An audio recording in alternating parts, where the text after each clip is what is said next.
আপনারা দেখছেন আজব দেশের গল্প। গল্পের এই নতুন দুনিয়ায় আপনাকে স্বাগত।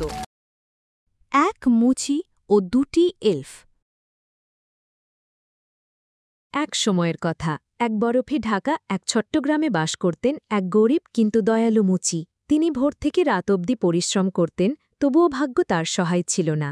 একদিন রাতে শেষ টুকরো চামড়া হাতে তিনি প্রার্থনা করলেন, হয়তো আগামীকাল জীবনে কিছু বদলাবে।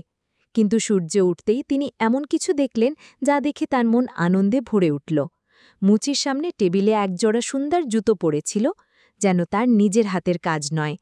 এক দয়ালু ক্রেতা সেদিনই এলেন এবং খুশিতে ভরে সেই জুতো কিনে নিলেন। সেই টাকা দিয়ে সে আরও চামড়া কিনল এবং একই ঘটনা বারবার ঘটতে শুরু করল। রাত হলেই সে যত্ন করে চামড়া কেটে টেবিলে রাখত, আর সকালে মিলত সুন্দর তৈরি জুতো। তার সেই ছোট্ট ঘরটাই হয়ে উঠল গ্রামের সেরা জুতোর দোকান।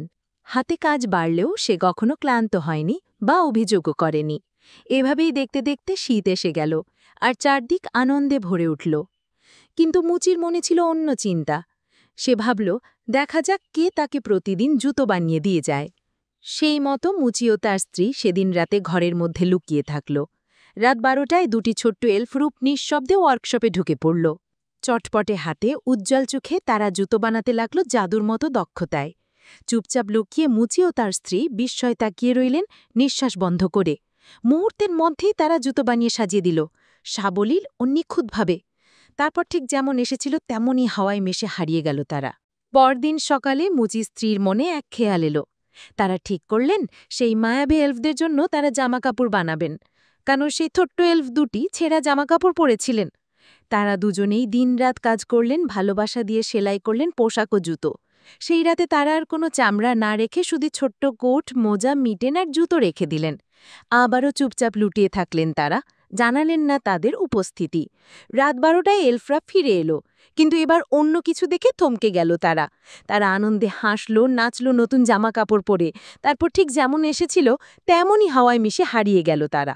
এরপর থেকে আর কখনো তাদের দেখা যায়নি, কিন্তু মুচি আর তার স্ত্রী চিরকাল সেই এলফ দুটিকে মনে রেখেছেন। এলফরা চলে গেলেও মুচি শান্ত মনে প্রতিদিন নিজের কাজ করে যেতে লাগলেন।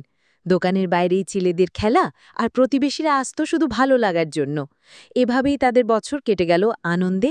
খুবই সহজ সরল জীবন কাটাতেন এই দম্পতি, কারণ কখনো কখনো ছোট্ট একটু ভালোবাসাই পৃথিবীকে বদলে দিতে পারে।